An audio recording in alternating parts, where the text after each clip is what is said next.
Hello, internet. So what the fuck is up? Um, this is Nephente playing an intro and being online in the chat. And I will say hello in the chat. Feel free to write stuff in the chat. It helps me a lot to have something to sort of ponder as we go along. Because as some of you might have already realized, I am not going into these streams with a whole lot of script or a whole lot of pre-planning, so to speak. And when I do it, it's mostly about expressing sincere opinion about perhaps an instrument made of brass, but passed on as a windwood instrument. It's called saxophone.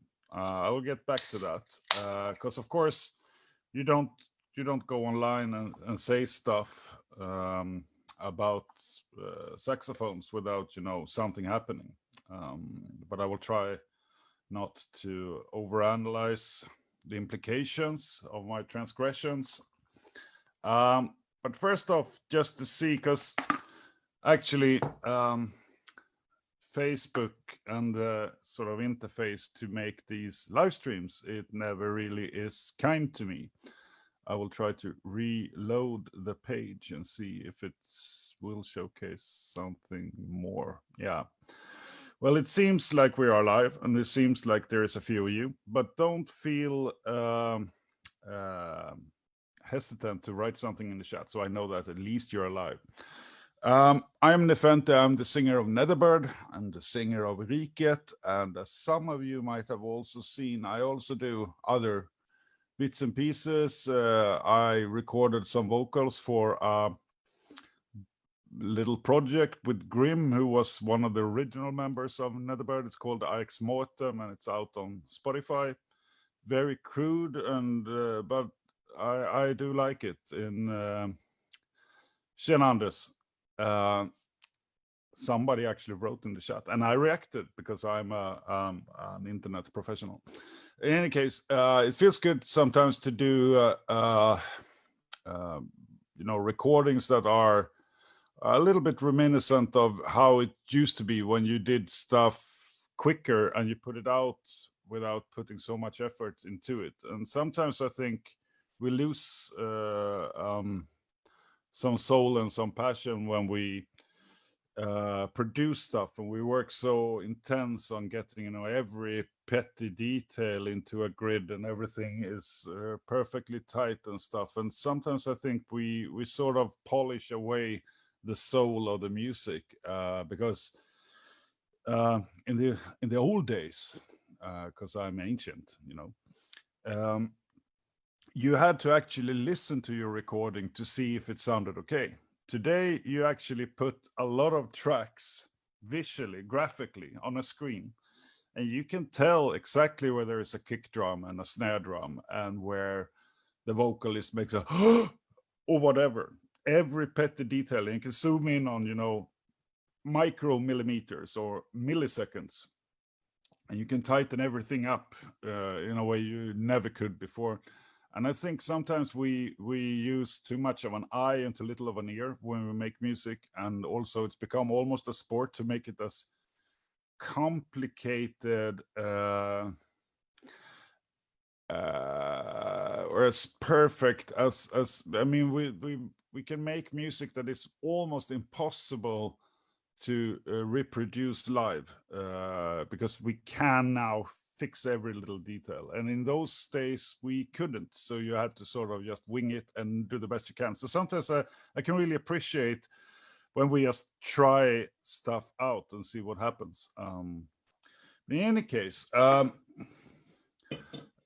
I don't know if you guys were around because I can't see who is here or not, but actually, I got some reactions because I spoke about the saxophone and my I don't see saxophone as the way of making this overproduced music perfect or extreme or whatever. I am no longer welcome to the sexy jazz 2020 convention. Okay, that's okay. If you've been around the block for quite some years, in Norway there used to be something called the Black Circle, which was, you know, a loose gathering of people who went on to make actually extremely important music. And those are the old days. But it seems like there is some sort of brown ring also in Telemark who thinks that it should not be criticized when you play saxophone in extreme metal, because it's the highest level of musical ability. And also, if you use the word genius, you should spell it correctly. Yeah, touche. As you might have seen, I did actually misspell genius. But my point wasn't that I'm a genius. Rather is that it's not necessarily so that you're a genius either if you use the saxophone in your extreme metal. But I need to take all of that back, because I had a notion that I heard saxophone used by someone who I cannot criticize. And as it turns out, hello Jane and hello Maria. Mick Harris, who used to be the drummer in Napalm Death when they made the perfect album, which is Harmony Corruption, a few years ago, we can say that. Mick Harris, the drummer, the Human Tornado, also did a lot of other stuff. And one of those projects was called Painkiller. And it's actually a grindcore meets jazz music. And since he was involved and they used saxophone is officially cool. So I take everything back. I claim the opposite. It can actually be the sign of genius, because Mick Harris, I could never say that anything he ever participated in was wrong, except Scorn, which was terribly slow, and he is a grindcore drummer, so that I did not appreciate so much. But I might need to revise that next time. In any case,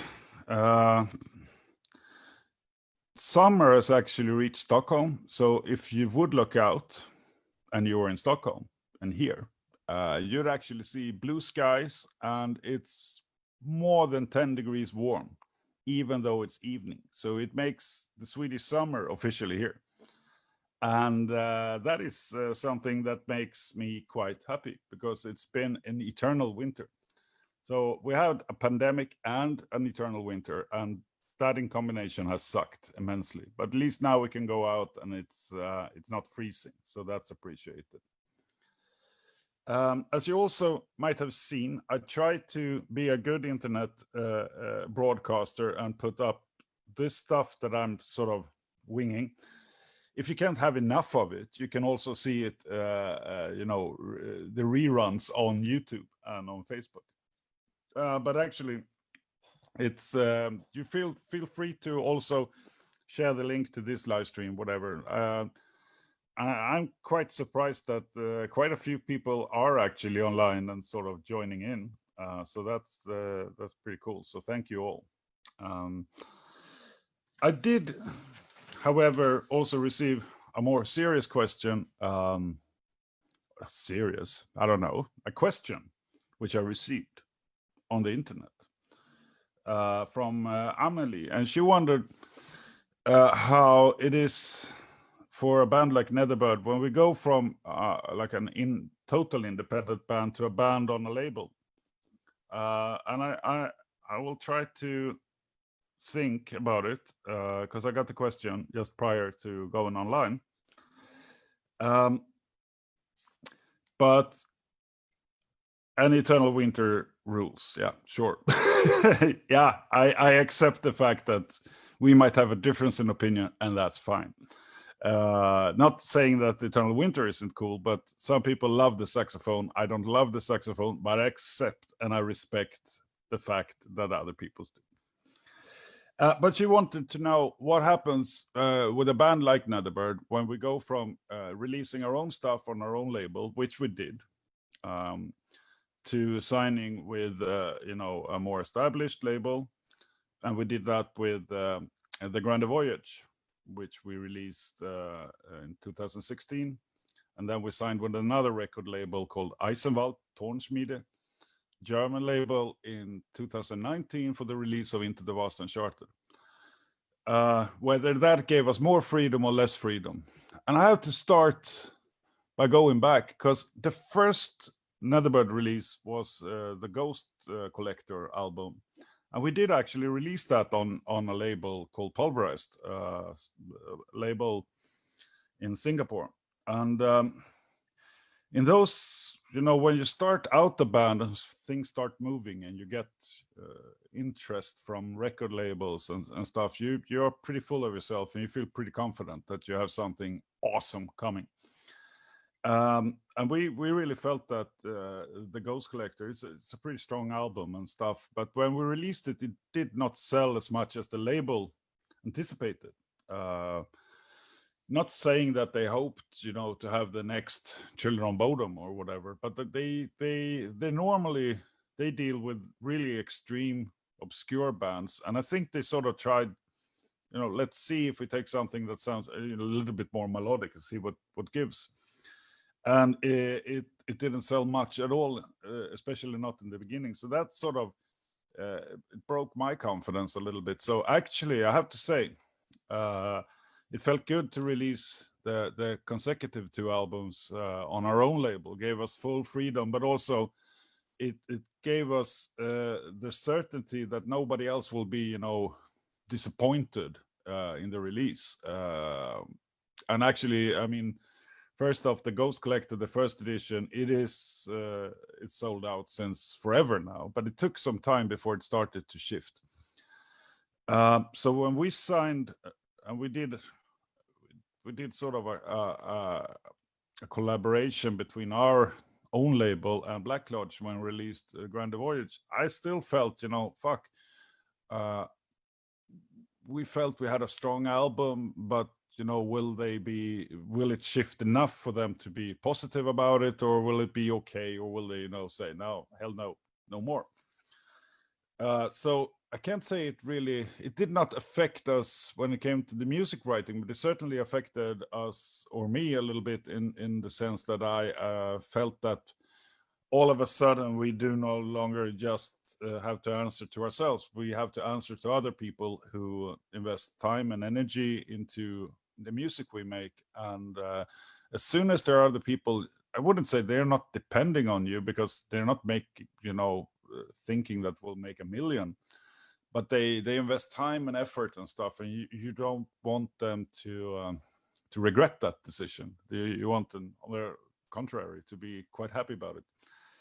But the Grand Voyage, it took off pretty well, I would say. So no album, especially no extreme metal album, sells 10 million copies, but it has sold well enough for them to say that they would be okay with releasing the next one. But when we did record Into the Vast Uncharted, we felt we wanted to see if we could do like a full label deal, and so we were in contact with a few different labels, and the one we decided to go with was Eisenwald. And it's easy to think that a record label might, this is not the 80s. It's not like the record boss will call you up and say, hey, I have invested $50 billion in your band, and now I want you to sell, and you're going to do it like this.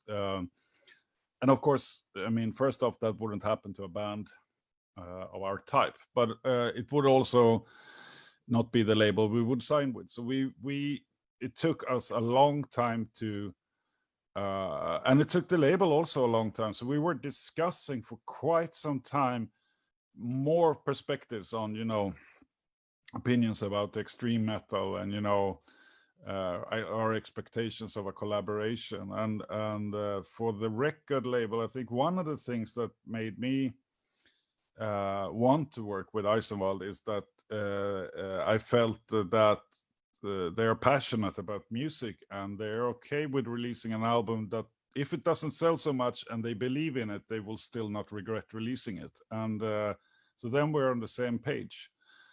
So I would say, back to Amelie's question, whether it gave us more or less freedom.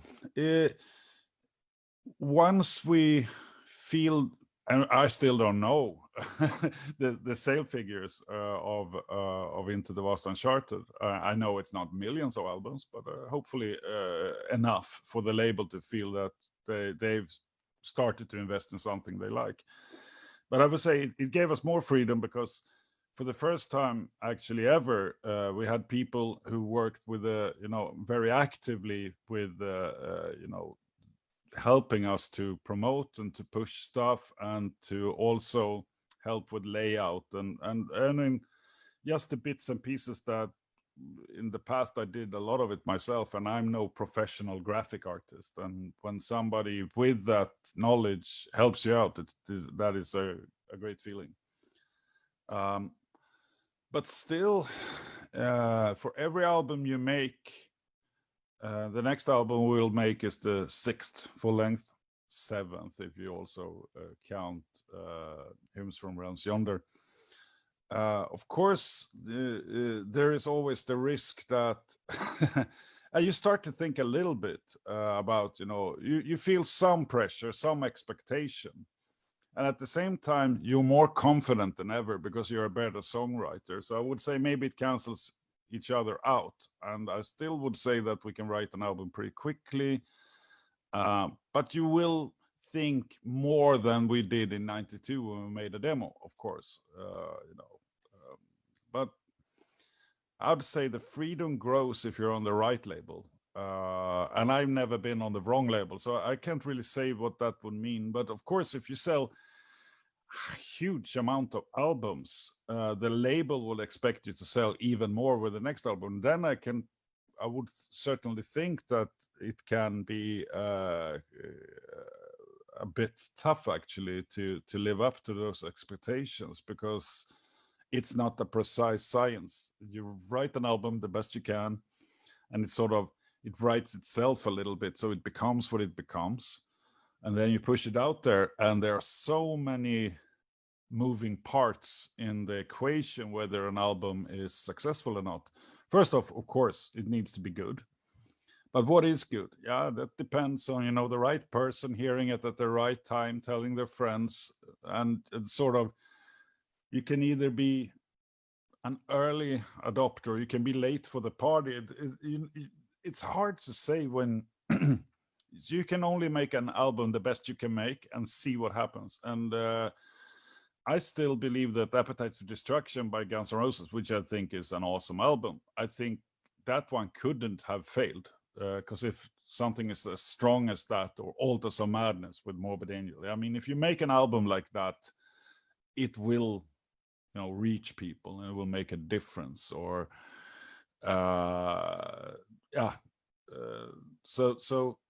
but still, whether an album will sell just a few or a decent amount, that is hard to know. And of course, every band wants to reach some sort of impact or success. Otherwise, I think either they're lying or they're crazy, because why would you start a band if you don't want people to hear your music? But of course, you don't do it, you're not ready to compromise. You want to do your stuff, but you also want people to really fucking appreciate it and get it and give you time. So it's an interesting question.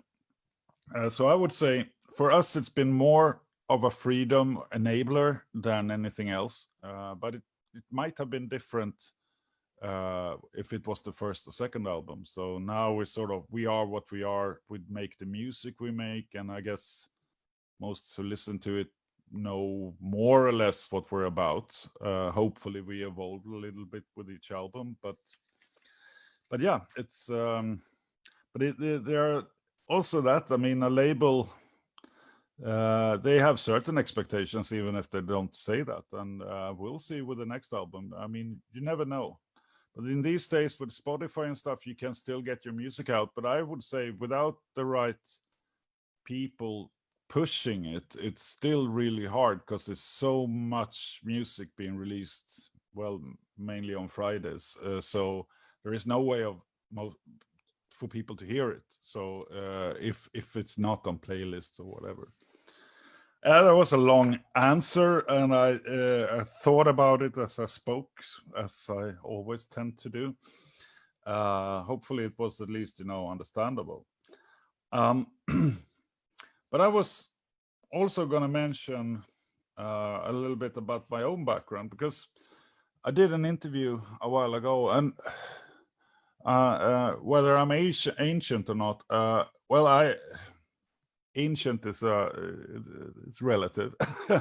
But in any case, I was born in 1975, so I've been around for some time, and that would make me 45 years old. And I haven't grown up, but I've grown a bit older. But in Sweden was a backward state in the early 80s, as I guess a lot of places were. I mean, only 2 TV channels and a few radio channels, all of them state controlled, no commercial radio, no commercial TV, stuff like that. But we had like a magazine called OK, and they were the ones that sort of packaged and enabled hard rock and movies and stuff also. And they were pretty good at detecting, cool stuff that was, about to happen. They wrote about Mötley Crüe, and they wrote about Wasp, or Wasp, as people were mentioning it in Sweden. And there was this guy on Swedish television called Sivert Öholm, who was like the moral guardian of Swedish youth. And he detested youth, actually. He is no longer alive to defend himself. But as soon as something was a little bit fun, he was on TV and banning it. And Wasp was one of those bands where he accused the editor-in-chief of OK for, corrupting the youth. So they were bashing Wasp.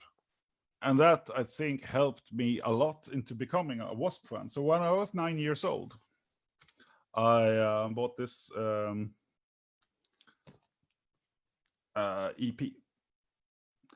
Because we were reading that newspaper, or like weekly paper, and we saw this band. It's like, fuck, they got even chicks and stuff. And when you're 9, that was super cool. So me and my friend, we were not super rich. He decided to buy the album Wasp, and I was deciding to buy the other 2 albums that we saw advertising for. And one of those albums was Animal Fuck Like a Beast, and the other one was School Days. Little did I know that they were actually maxi singles or EPs. So actually, I invented death metal, because when I got this thing, I had no idea it was 45 runs per minute or RPM. I thought it was 33, and I thought it was an album. So first when I heard it, it was really brutal. So I think somewhere there it gave birth to the notion of that I need to find the most brutal music some years later. In any case, I fell for this, and it made me want to make extreme metal. Another thing they were bashing, and I guess that that goes for every nation, it was pen and paper role-playing games. They hated that too. And it was super dangerous. And everybody who was playing it became Satanists and corrupt. And what do you know? I happen to play a lot of role-playing games. I can't say for sure whether it made me... but it just struck me a few like a half year ago. Fuck, he was right. Sivert Öholm, he was fucking right. That music and those role-playing shit, it really corrupted me to the level where I would play extreme metal influencing the youth around the planet for the rest of my life. He was fucking right. I am a morally corrupt person, quite happy about it. And thank you, Sivert, for introducing us to all the cool shit, like Wasp, like role-playing games, and later on Decide, which was how they pronounced Deicide. Because of course they were they went haywire over that too. But it's funny. So in the end, I realized that, you know, those guys were right. So in a sort of a catch-22 situation, I ended up being exactly what they warned would happen if people listened to Wasp and Fuck Like a Beast and playing Dungeons and Dragons. And I got several shelf meters of rule books. So I played all of the role-playing games. I know it's a bit nerdy, but then again, I was pretty nerdy. And I am still pretty much nerdy. But we were corrupted or inspired. Yeah, it's open to interpretation. But in any case, I will talk to a corrupted or inspired person because, as you have seen, I am fortunate enough to have friends who also play music, or who are unfortunate enough to share the fact that we play music together. And in the behind the scenes, I have Jonas Mattsson, and we go way back. We'll see, and we'll talk a little bit. But first, I will see if I can get him in here. And I can. Hey, man.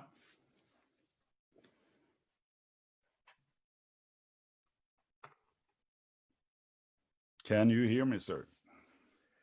I think I can hear you. There you are. I was listening to the Facebook show while I connected. So I think I'm a little bit behind. I heard you were talking about Wasp. Yeah. Which is a good topic. It is a good topic. And Sivert Öholm is a fucking awesome topic. I mean, yeah. I don't know if he created us or if he wasn't able to stop us. And I guess Sivert Öholm existed in every country, you know, being all afraid of this dangerous music and corrupting the youth. But here we are, corrupted, right? Yeah, I guess so. And I think Sweden was exceptional. We had the movement called Hem och Skola, which they were horrified by Wasp in particular, which only helped, you know, making it more interesting, obviously. Yeah, I mean, if you're like 10, 12 years old and somebody says to you that you will go to hell if you listen to this music, I mean, you gotta I'm going because you're a pretty fucking boring person if you're not attracted to that. Exactly. But actually, we go way back, sir. We come from more or less the same region, but you come from the cooler place. I come from the smaller place. Yeah, you're the country boy, and I'm the city guy. Yeah, because did you grow up in Jönköping? Yeah. I always knew that you were a bit tougher. So yeah, I come from Nässjö, which is a small place. But I know that we met somewhere very early 90s, right? Yeah, I think the first time was a show with my band at the time, or actually, I can't remember if I played, but it was some kind of show. It was arranged by at some school, I think, and back then you would like react when you saw someone with a death metal shirt because there was not that many around. No. And I clearly remember you were wearing Gorefest Falls, which is a great album, by the way. Yes. And I think that's the first time we met. That must have been 92 or something. Yeah, I think so. I believe. And I also think, because you were like more black metal than more into the even darker sides than, and I also know, and this is funny, I have to show you. This is the demo tape that we made in 92 with my band Sickness. And here, this is funny. For some, Here it comes. for some reason, we wrote "Do the right thing, join Amnesty," as if any of us were part of Amnesty. But I know we suffered from that because everybody's like, "Yeah, fucking life metal." And the thing is that we didn't give a fuck about the Amnesty in those days. I don't know what happened. I think we were compensating for something. Fuck it. But anyway, that's the history. But since then, you've done a lot of stuff. Can't you just walk us through a little bit the bands you've been involved in? I mean, they are many, but still. Yeah, I guess the first one I joined shortly after we met was a band called Simontra, and that was some kind of like techno thrash. Very advanced, like actually. Very advanced. Yeah, and it was my first real band where we recorded something, and it was really a good lesson for me to start at the top, sort of, like really having to concentrate in studio and being aware of that the clock is ticking and money is like, money is flying away. But it was very short-lived. The drummer wanted to move on to more jazzy stuff. And here comes the saxophones again. Yeah, sure. Fuck it. So I was contacted by, there were two guys in Jönköping, I remember. One of them was Andreas, and he played drums in Simontra. The other guy was called Juha. I had seen him with an Entombed shirt at the time. And again, that's not something you saw very often. I was contacted by him because he and Andreas played together before I was involved. And he wanted to start a band called Nominon.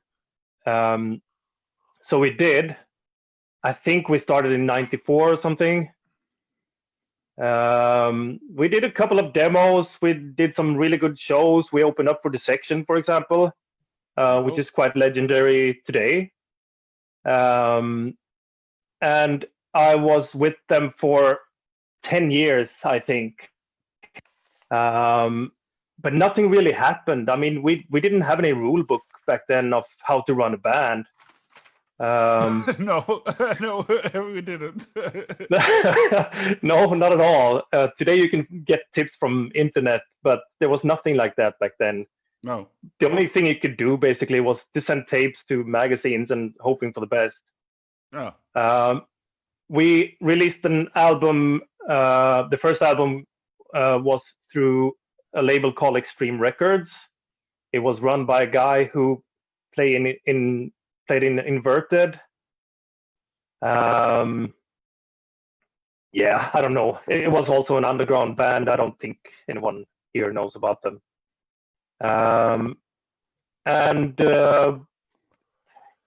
It didn't really sell anything. I guess it's been a little bit, I wouldn't say cult, but people still like it and ask for it, and they reprint it still, which is nice. So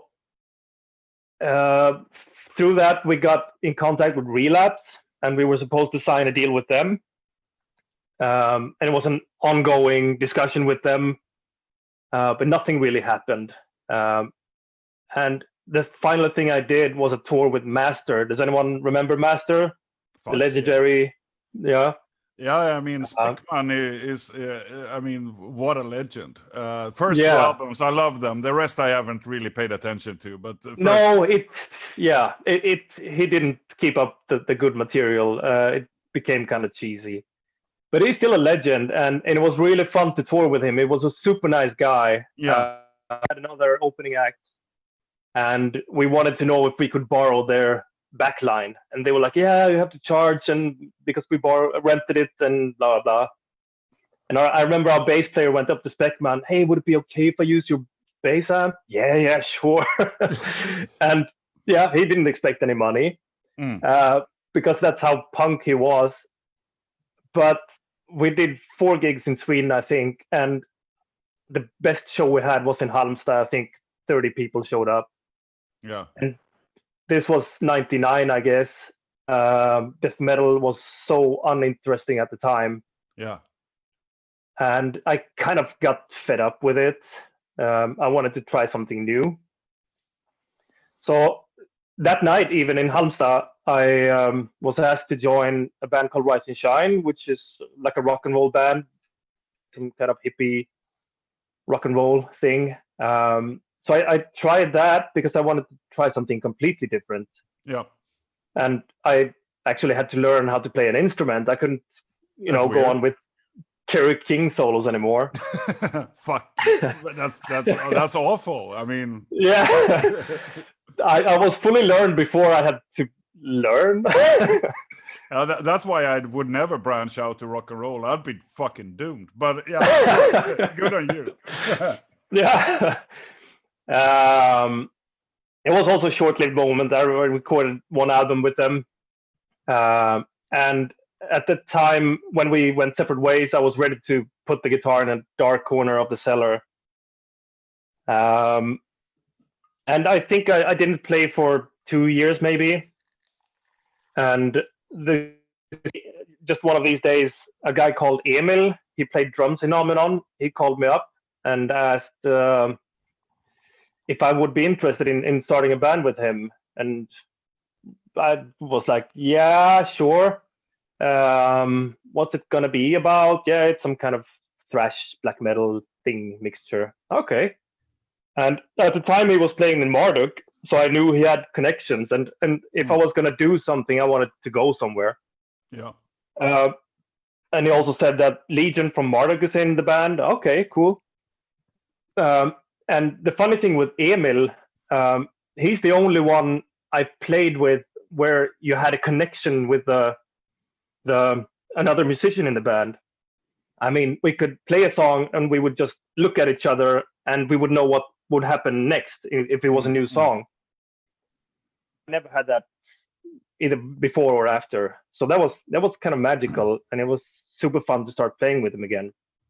But that's when he is a beast. I mean, he is a phenomenal drummer and a very musical person, right? I don't know him so well. I only met him because I remember once I was supposed to meet him, and I was in some bar in Jönköping, and he was sitting at the table. There were like 2 or 3 chicks hanging around him, and I was like, "Yeah, you must be the guy." And he's like, "Yeah, I am." But he and well deserved. He's so fucking talented, but he's not doing so much right now, is he? I think I think he sold his drums even. I don't think he plays at all. I don't know what he does instead, but yeah. One day he will forget the horrors of playing. We're coming to the horrors of being in a band. Yeah. I mean, one day he will forget, and it's like, yeah, but it's super fun. But he's such an inspirational guy. Just to watch him play. I mean, there are those drummers that just blow you away every time you watch them play. It's like, fuck. Yeah. And at the time when we had Nomenon going, he was like the fastest drummer in the region. Which, I mean, he couldn't play a blast beat like the very first couple of times we rehearsed. So we kind of taught him, like, no, you have to do like this, but faster. And he got a really good hang of it. And then he joined Marduk, and obviously you need to know blast beats. Yeah. And the band we created was Devian. And yeah, that was a really fun ride. Well, first of all, I was with Emil again, which was very fun. And it was 2 members who had been in the music scene. So they had lots of connections, which helped. I think we got a deal with Century Media quite quickly. Which was, I guess, the best deal I will have. I don't know about the future, of course, but yeah, it doesn't look very bright. In those days, the record label still had hope. Yeah. They had they had hopes in us for sure. Yeah. They invested a lot in us. So we toured like bands that I looked up to as a young teenager. We got to tour with D-Side, for example, as you mentioned earlier, Samael, Vader, and yeah, bands like that. So that was super fun. Everything was paid for, of course. It would be withdrawn from our royalties. You still owe for it, but yeah. Yeah, and everything, it was nightliners, and we just had to make sure we were on the bus when it started driving, and that was it. So it was really fun times. I mean, that's what to be honest, I mean, every band dreams of that situation, to get, the deal, and to, things start moving, and people, ship in both money, time, effort into your releases. How many albums did you put out? Was it 3? 2. 2 albums, yeah. Yeah, because I remember we played together one of the last shows with Deviant. That was after Legion had left, and you were the lead singer. Yeah, that's correct. And I'm still bummed that you guys didn't put out an album, because you had some really cool songs, and I really loved your vocals on. I mean, Legion is Legion. You can never take that away. Yeah. But you had something still that could have worked. But then again, yeah, it faded for you guys, I think. Yeah, we were dropped from Century Media at the same time as Legion quit, and I think you could tell we had material for a third album, but there was something in the band that the spark just disappeared somehow. Yeah. And I think I was the first one to like, hey, I don't think I want to do this anymore. We tried to get a deal with Season of Mist, I think, but we were too much of a thrash metal band for them. So we also tried out some other labels, which I can't remember right now, but nothing really happened. So, and after that, the expectations are quite high. If we would have continued, we would have the booking agency would have given us money rather than we having to pay buy-ons. So it was kind of on the turning point, which makes it even more annoying that everything just went down. But I can't say that I'm bitter about it. It was a fun time. Yeah, and I mean, at least you did get to that point. I mean, it's always painful that the music scene, I mean, the business, it has really changed. I mean, the labels would still want to do stuff, but I mean, they really can't afford it like they used to. And those nice deals are no longer on the table most of the time. I mean, the deals are basically, I mean, you get a cut, but they don't invest much anymore. Yeah. But what are you doing now? I mean, you're still you're keeping busy. But what did you do after Deviant? Tell us. I think it was almost like on not the same day that I decided to quit, but it was not short after. I was contacted by a guy called Thomas. I was listening to a band called Griftegård. It's a doom band, for those who haven't heard it. It's extremely great stuff. I joined later, but that's not why it's great. At the time, I'm also a record collector, so I wanted to have a vinyl with Griftegård. So I got in contact with Thomas, and it's kind of a funny connection because he's from the same town that Marduk is. So he's friends with Legion, not nowadays, I guess, but they know each other, and it's kind of a small world in the metal scene. So at that time, he wanted a Deviant CD. We traded stuff, and then he asked, like, I have this band going on, and I was wondering if you would be interested in playing. And that was Year of the Goat. So I joined there. He sent me like one track, and I was hooked immediately. Yeah. No wonder. No one. I mean, fucking hell. Yeah, I think you know which song it is. We listened to it on the way to Hellfest. It's called Of Darkness. And yeah, if you don't like that song, I guess you have problems. You don't like music. I mean, that's how it is. I mean, some songs, it's a fucking objectively good song. I mean, yeah. Yeah. So yeah, I joined them. I played with them for approximately 2 years. I didn't really get a guitar player. He's about the only one I didn't, get along with as a musician ever. He was kind of a, I hope he's not watching now. Was kind of an Yngwie Malmsteen kind of guy, taking a lot of space, I guess. And I quit. I didn't quit the band, but it was like an agreement that we should probably go separate ways. Yeah. He later quit the band, so I talked to Thomas again. We still remain friends. He's an excellent guy.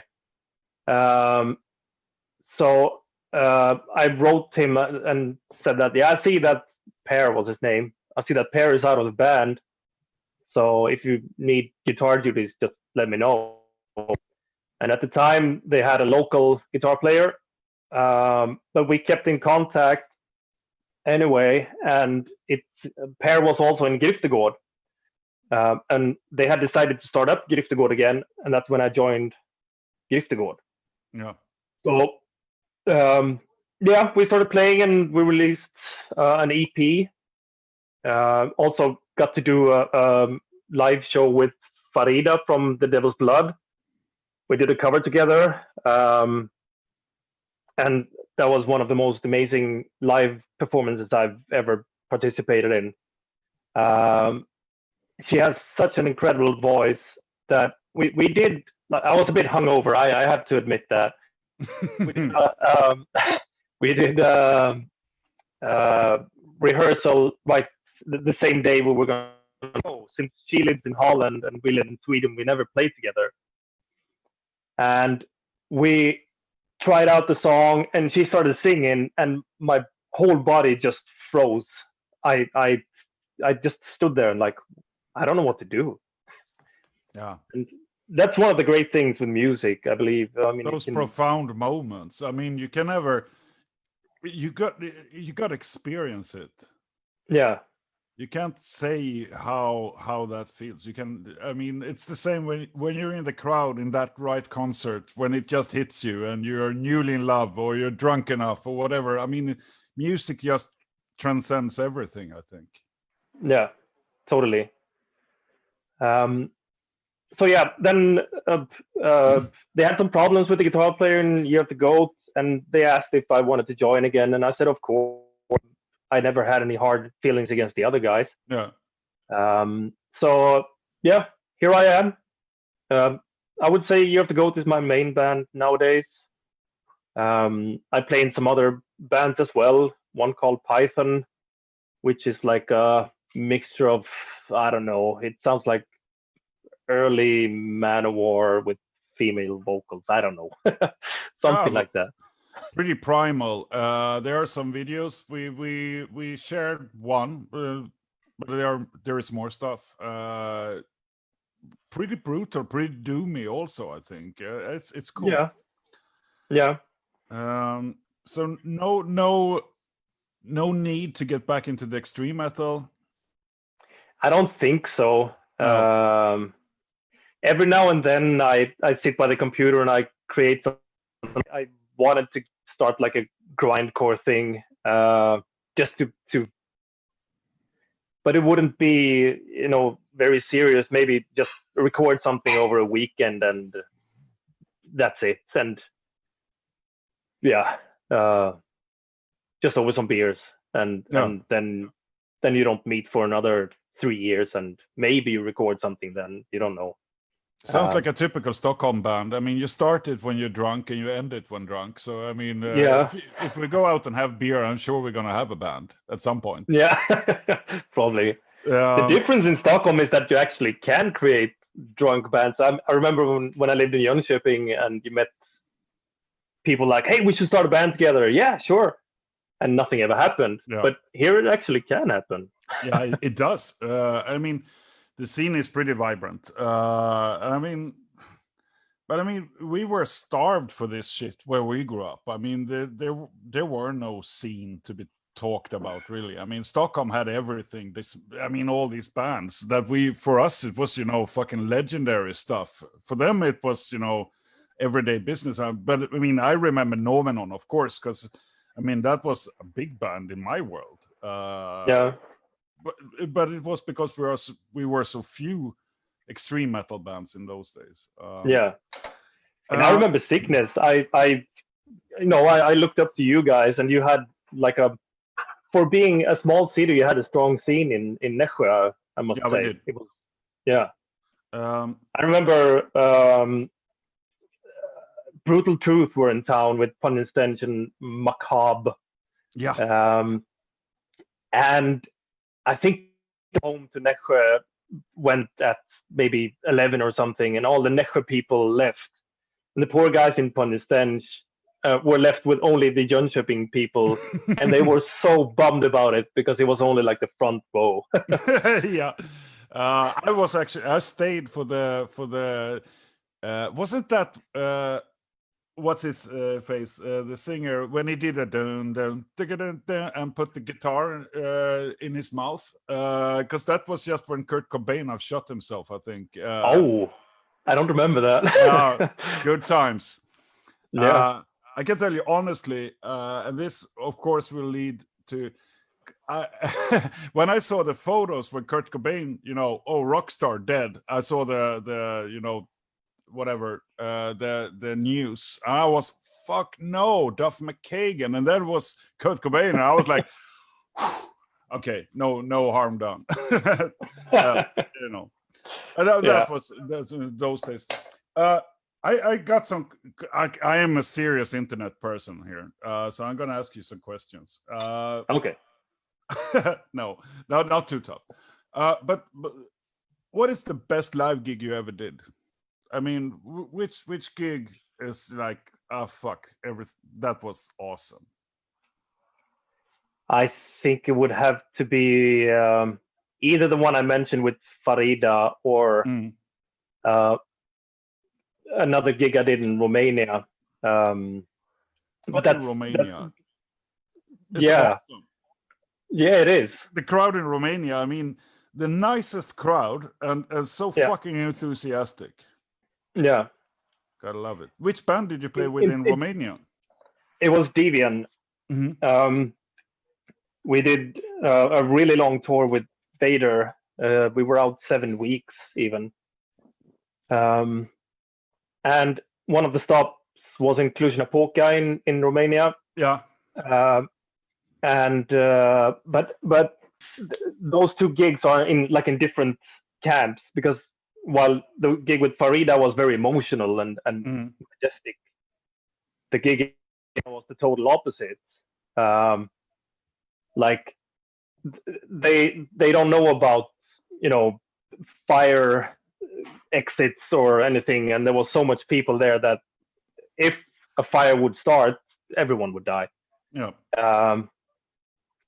And I used to, between the songs or during a song, greet and grab them with a cheer like that, and they wouldn't let go. So I could be there standing, and I would grab someone, just metal man, and they would not let go. So sorry, I gotta play now. I know. So I think those two were the best. And Romania was on a Sunday even, and they did not care about Sundays. They stayed up and hung out with the bands and until they had to go to work. Yeah. It's this is a love declaration of the Romanian crowds. I mean, you never feel like it can never be more worth it than when you're meeting, a Romanian crowd. Fucking nice, intelligent, and respectful people. Well, fuck, Yeah. still passionate, like we were in the early '90s. That's how the metal scene is today. It's fantastic. I not saying there are great crowds everywhere, but I have to say Romania is really high on my list too. Yeah, definitely. As you can see, I'm wearing a T-shirt called Just there. Close Up 91 to 2019. For those viewers who are not aware, Close Up was is no longer, but it used to be the extreme metal magazine in Sweden. It was established early 90s, 91 maybe. And I have a personally very complicated relationship with Close Up because my first band, Sickness, the demo was here, this one. This is the first time I was bashed by Close Up. I sent it in '92, and the review read as follows. From every Swedish city has a Konsum, which is like a Walmart. Every Swedish city or village has also a generic death metal band, and they sound like Sickness. This was in '92. It was true. It was pretty generic. It wasn't, but still, I mean, so from '92 and on, everything I ever sent to Close Up was sort of bashed. And I said at some point that the day when we get a good review from Close Up, I'm quitting NETHERBIRD. But I didn't have to. We got a good review finally in what would turn out to be the last issue they ever made before they, called it quits. So actually, I survived. I Yeah. didn't. But they closed shop in 2019, and I still feel very regretful for this because I always treated that magazine like something I took for granted. Mm. And they shaped me as who I am, actually. I mean, I read about almost every band I care about in that magazine, and I didn't subscribe. Maybe I subscribed 1 year, but I always thought, somebody else is feeding the family dog, and now I mourn it when it's gone. I really mourn it. Yeah. It was always there. And since we talked about the amnesty thing, they did a really game-changing interview with Mayhem. I think it was '93. Yeah. You're right. That changed my life, that interview. Yeah. And the whole scene, no one was interested in death metal anymore, and everyone was black metal all of a sudden and hated life and wanted the Berlin Wall to rise and whatnot. But it was a really game-changing interview for sure. And I never cared about the magazine either. I bought the issues where I saw an interesting band that I wanted to read about. And that's it basically. Yeah. Yeah.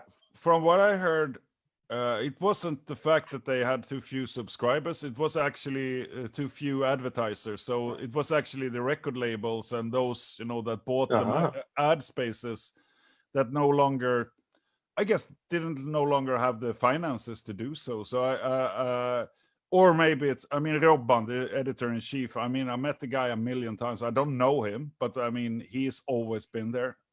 He's always been sort of, the guy who knew everything. But I at some point, I have to say, I feel I took them for granted, and now I am suffering the consequences. Because now we only have Sweden Rock Magazine, which is a fine magazine, but still, I think it makes sense to have at least 2 publications. But if nobody buys them, you can't publish them. So yeah.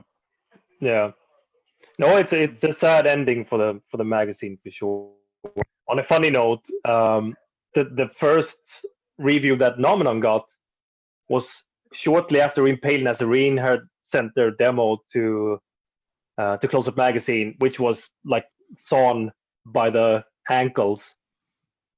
When Nomenon sent their demo, the review was that, please, Impale Nazarene, come back. Everything is forgiven. Yeah, but they were always harsh. Close Up didn't fucking, they didn't, spread their love too much. You always knew that, these guys are highbrow, and Yeah. I always felt, what the fuck, can't we just get, an 8 or a 9 out of 10? But no, 7. But finally we got an 8, but that was the last edition of the magazine. So yeah, Yeah. tough luck. Yeah.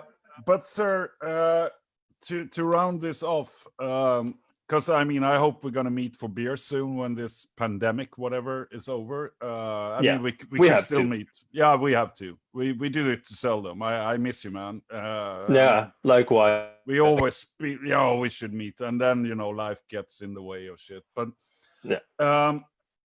if you look into You're the Goat, which band would you love to tour with? I mean, if your dreams could come true, I mean, which band would you guys share a nightliner with?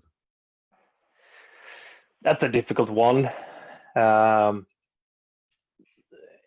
Oh, if Lemmy would be alive, I would say Motorhead, even though we don't fit together necessarily. Doesn't matter. No, it doesn't. In heaven, you can make that tour, or hell, or wherever. But... yeah. But since he's not alive, I don't know. It's really difficult to say. Yeah, I need to think about that. Yeah, sure enough. Some bands that you listen to now that you think more people should check this out. I mean, besides You're the Goat, because everybody should check that out. Because I think, obviously, I mean, I'm an extreme metalist, so I use sort of it at the core. But I mean, it's good, passionate fucking music. I think it's there is a wealth of awesomeness to be discovered there. But do you have some other bands that you listen to now and then now that you think some people should check out? The latest discovery I made is a band called Spider God. Sorry, there's a mosquito here. Finally, it's summer. Yeah. Speaking of saxophone, they do have a saxophone player. They are from Norway, probably from the Brown Circle. Yeah, it must be. But they sound like a mixture between Thin Lizzy, Wasp, maybe some stoner band, and extremely talented musicians, and they know songwriting. So that's the latest discovery. I don't listen very much to new music. I'm extremely difficult when it comes to that. But if anyone hasn't checked out Florence and the Machine, they need to do that, which is not metal at all, but no. it's still fantastic music. Yeah, that's what I can come up with right now. Yeah, I mean, I know it's ugly to just shoot questions at you at this point, but they're always a pleasure. Thank you for taking time to join this little Thank stream. you. And I'll see you for beers pretty soon. So take care, man. Yeah, let's make it happen. Thank you. Bye. Bye. Dun, dun, dun. All right.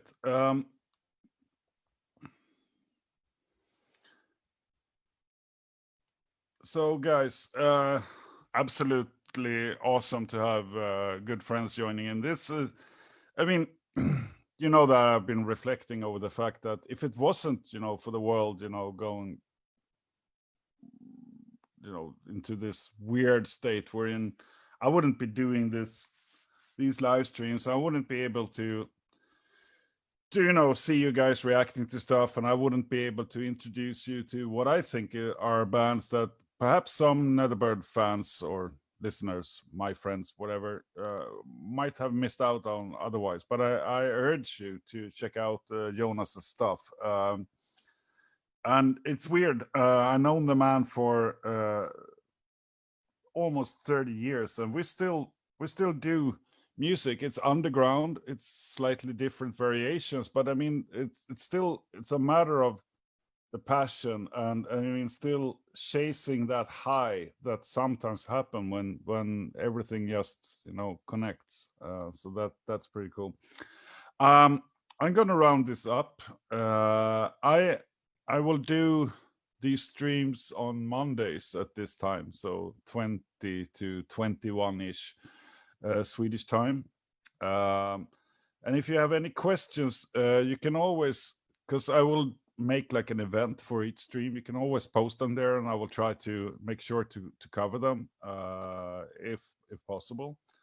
And I will keep on bringing friends along for the stream as well, because this is not mainly about me talking. It's about you discovering music, and also feel free to post suggestions in the chat, because we're all in this together. But I mean, music, art, various ways to pass time, and also to also rejuvenate ourselves, and to find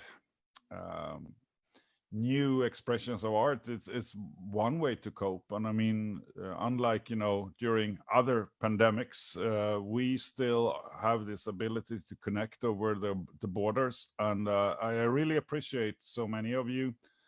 We are not 50 million people here, but we are a number of souls who share this time, and we can have a dialogue. So I really appreciate that, and feel free to join in Mondays at the same time. And until then, I urge you all to wash your hands, keep social distance, and keep at it. We'll get through. So see you. Cheers.